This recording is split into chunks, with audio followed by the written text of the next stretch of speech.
तो इस वक्त स्थिति यह है कि तमाम तरह की बातें कही जा रही हैं, लेकिन सवाल यह है कि क्या सचमुच कुछ झूठ को फैलाया जा रहा है नियोजित तरीके से। जरा हम समझने की कोशिश करते हैं कृषि कानूनों के आईने में, समझने की सच क्या है और झूठ क्या है। तो झूठ ये बार बार फैलाया जा रहा है न्यूनतम समर्थन मूल्य के बारे में कि किसान बिल असल में किसानों को न्यूनतम समर्थन मूल्य न देने की साजिश है।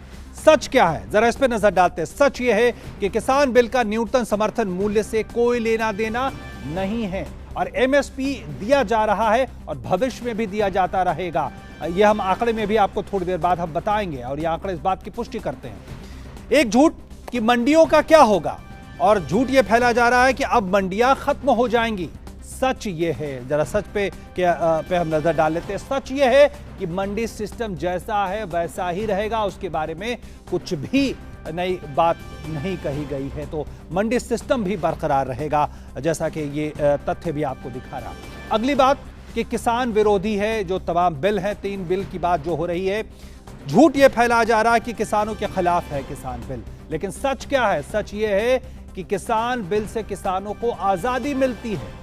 अब किसान अपनी फसल किसी को भी कहीं भी बेच सकते हैं और इससे वन नेशन वन मार्केट स्थापित होगा और साथ साथ जो बड़ी फूड प्रोसेसिंग कंपनियों के साथ पार्टनरशिप करके किसान ज्यादा मुनाफा कमा सकेंगे। ये बात जो है शायद उस तरह से सामने नहीं आ रही है और इस सच को समझने की जरूरत है।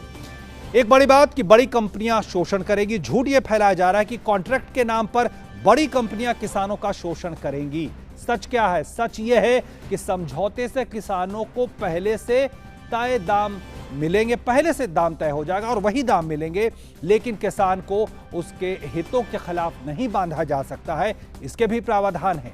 किसान उस समझौते से कभी भी हटने के लिए स्वतंत्र होगा अगर लगे नुकसान हो रहा है, इसलिए उससे कोई पेनल्टी नहीं ली जाएगी। ये प्रावधान किए गए हैं तमाम कानूनों में जिसकी बात हो रही है।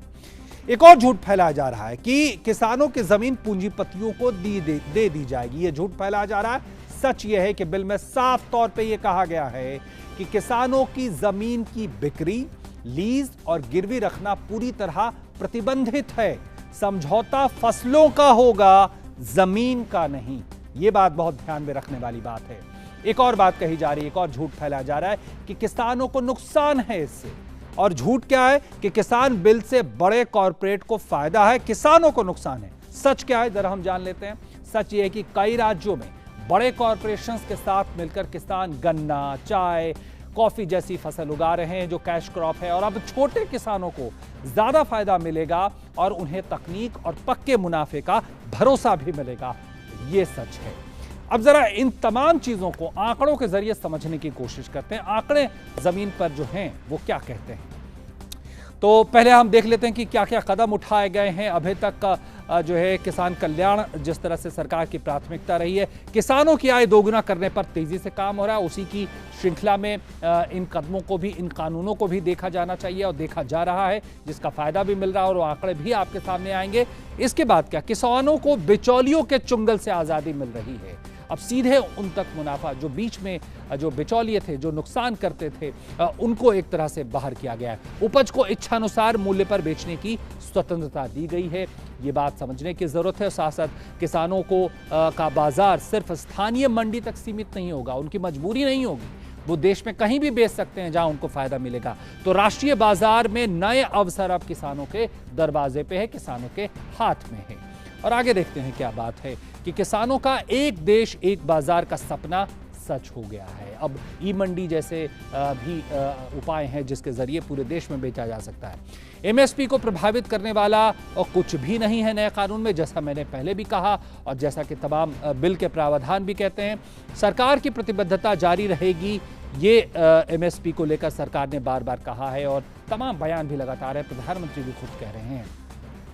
और अब किसानों के पास एमएसपी के अतिरिक्त भी कई विकल्प होंगे, ये हम देख चुके हैं। इसके अलावा एक बड़ी बात यह भी है कि अब विकल्प किसानों के पास होंगे। स्वामीनाथन आयोग की सिफारिशों को, जो पहले की सरकारों ने उस रिपोर्ट को एक तरह से दबा दिया था, स्वामीनाथन आयोग की सिफारिशों को जमीन पर उतारने की पहल हुई है और बड़ी तेजी से और कई प्रावधान लागू किए गए हैं। तो अगर हम आंकड़े देखते हैं, जिसकी बात मैं बार बार कह रहा था कि साल 2014 के बाद क्या हुआ है। गेहूं एमएसपी में 41% की बढ़ोतरी हुई है और खरीद में भी बढ़ोतरी हुई है। धान के एमएसपी में 2014 के बाद 43% की बढ़ोतरी हुई है और खरीद में भी बढ़ोतरी हुई है। मसूर के एमएसपी में 73% की बढ़ोतरी हुई। जरा और जल्दी से जल्दी हम देख लेते हैं। इसके अलावा दूसरे और फसलों की अगर हम बात करें, उड़द के एमएसपी में 2014 के बाद 40% की बढ़त हुई है और इसके साथ साथ मूंग में 60% की बढ़ोतरी हुई है। आप देखिए अरहर में 40% बढ़ोतरी हुई है जहां तक कि एमएसपी की बात है। और सरसों की बात करें 52% की बढ़ोतरी हुई है और 2014 के बाद तमाम चने की बात कर ले 65% की बढ़ोतरी हुई है। और साथ साथ अगर हम दूसरे और फसलों की बात करें तो लगातार बढ़ोतरी हुई है।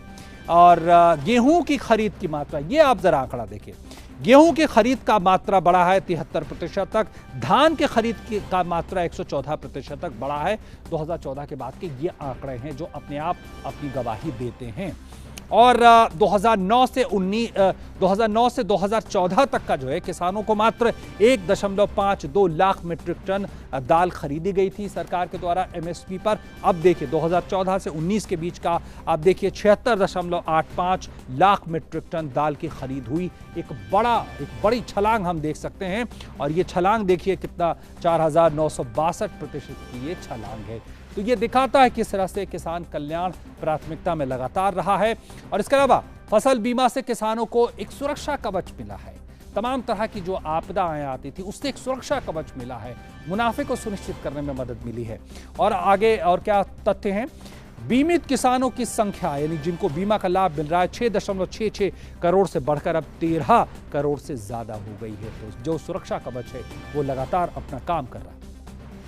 वहीं प्रधानमंत्री किसान सम्मान निधि की शुरुआत हुई है, एक बड़ा सहारा बनकर किसानों के लिए आई है और 10 करोड़ से ज्यादा किसानों को किसान सम्मान निधि योजना का लाभ मिला है। पूरे देश भर में एक तरह से हाथों में पैसा आया, कैश आया। 94,000 करोड़ से अधिक की धनराशि सीधे किसानों के खातों में गई है। खरीद क्षमता उनकी बढ़ी और विशेषकर लॉकडाउन की स्थिति में बहुत मदद मिली है।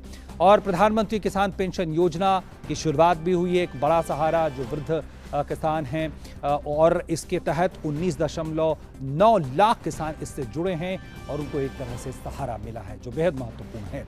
इसके अलावा पिछले 6 सालों की अगर बात कर लें तो कृषि बजट में आप देखिए 65% से ज्यादा की बढ़त हुई है। किस तरह से कृषि किसानी एक तरह से प्राथमिकता में रहा है। 16.38 करोड़ किसानों को सॉइल हेल्थ कार्ड दिए गए हैं। वैज्ञानिक तरह से कैसे कृषि की जाए इसकी तरफ तेजी से बढ़ोतरी हुई है। माइक्रो इरिगेशन में 39.4% की वृद्धि हुई है और जो अलग अलग जो सिंचाई परियोजनाएं हैं उनको पूरा किया गया है। कृषि यंत्रीकरण का बजट जो है वो आप देखिए 1000 गुना से ज्यादा बढ़ाया गया है और इसमें तमाम तरह की यंत्रीकरण की प्रक्रिया की बात है। कृषि ऋण 57% से अधिक दिया गया है तमाम बैंकों के द्वारा, तमाम एजेंसियों के द्वारा। और खाद्यान्न का उत्पादन 7.29% बढ़ा है सिर्फ और सिर्फ पिछले 6 सालों में। तो आप देख सकते हैं क्या फर्क आया। बागवानी उत्पादन की बात करें तो 12% से अधिक की बढ़ोतरी हुई है पिछले 6 सालों में। तो आप देख सकते हैं कि कैसे असर पड़ा है। दलहन उत्पादन में बढ़ोतरी हुई, जो एक समय कमजोर कड़ी हुआ करती थी देश की, उसमें 20% से ज्यादा बढ़ोतरी हुई है। और खास बात आप देखिए, पहली बार किसानों की आय बढ़ाने पर जोर रहा है। पहले उपज बढ़ाने पे जोर रहता था, खाद्यान्न का उपज उसकी जो है संख्या बढ़ाने पे जोर रहती थी, वो एक बदलाव हुआ। उद्यमिता को बढ़ावा देने के लिए मुद्रा योजना का लाभ मिला है। अब एक उद्यमी किस तरह से क्या किसान बन सकता है उसकी तरफ नजरें गई हैं और मुद्रा योजना से गांव में स्वरोजगार को बढ़ावा मिला है। तो एक नया टूल या एक नया औजार किसान के हाथों में आया है। उजाला योजना के जरिए हर घर बिजली पहुंची है तो जीवन की गुणवत्ता भी बढ़ी है। निश्चित तौर पर ये किसकी बड़ी भूमिका है। सिंचाई के लिए नहरों का विकास हुआ है, तमाम परियोजनाएं पूरी की गई हैं सिंचाई की जहां तक बात की जाए। और देख सकते हैं उसका एक बड़ा लाभ है कि वो इलाके जो अभी तक सिंचाई की सुविधा से दूर थे वहां तक पहुंचे हैं। इसके अलावा नीम कोटेड यूरिया की हम बात कर ले, इसने जो है एक तरह से जो कालाबाजारी जो यूरिया की होती थी उस पर लगाम लगाई है, उसका बड़ा फ़ायदा हुआ। ये सुनिश्चित हुआ है कि यूरिया की उपलब्धता हर जगह हो, जैविक खेती को बढ़ावा मिला है, नए बाजार उसके लिए, पशुपालन, पशु स्वास्थ्य को ध्यान में रखा गया है, टीकाकरण की व्यवस्था की गई है अलग अलग स्तरों पे। ई मंडी की मैंने बात की, किस तरह से किसानों को एक आज़ादी मिली है पूरे देश भर में अपने उपज बेचने को लेकर, और खाद्य प्रसंस्करण के रूप में एक नया क्षेत्र है जहां किसान अपने उत्पाद बेच सकते हैं और उसकी अलग अलग इस्तेमाल कर सकते हैं। धान की खरीद न्यूनतम समर्थन मूल्य पर लगातार होती रही, जैसा कि हमने थोड़ी देर पहले आंकड़े में भी देखा। और पिछला वर्ष हम देख सकते हैं, जो अब तक का जो आंकड़ा आप देखिए कि पिछला वर्ष जो था खरीद विपणन सीजन का 266.19 लाख मिलियन टन खरीद हुई थी। लेकिन अभी तक का आंकड़ा क्या कहता है, इस खरीफ सीजन की बात कर लें, मौजूदा वर्ष में 315.87 लाख मिलियन टन की खरीद हो चुकी है। पिछले साल से अभी तक ज्यादा खरीद हो चुकी है। आप आंकड़ा देखिए, धान खरीद में आप देखिए 18.66% की वृद्धि हुई है। इस सीजन की हम बात कर रहे हैं, इस खरीफ सीजन की बात कर रहे हैं, और ताज़ा आंकड़े हैं, ये अभी 2 दिन पहले तक के आंकड़े हैं। और धान की खरीद न्यूनतम समर्थन मूल्य पर लगातार हो रही है। पूरे देश भर से ये तमाम आंकड़े आए हैं। और पंजाब का योगदान देखें, ये जो हमने देखा 300 से ज़्यादा जो MLT, उसमें आप देखिए सिर्फ जो भागीदारी है वो 202.72 लाख मिलियन टन अब तक जो है पंजाब की भागीदारी है, जो न्यूनतम समर्थन मूल्य पे खरीफ सीजन में जो है खरीदारी की गई है। तो ये आंकड़ा अपने आप में बताता है कि किस तरह से सिर्फ पंजाब की हिस्सेदारी कुल खरीद की 64.18% है।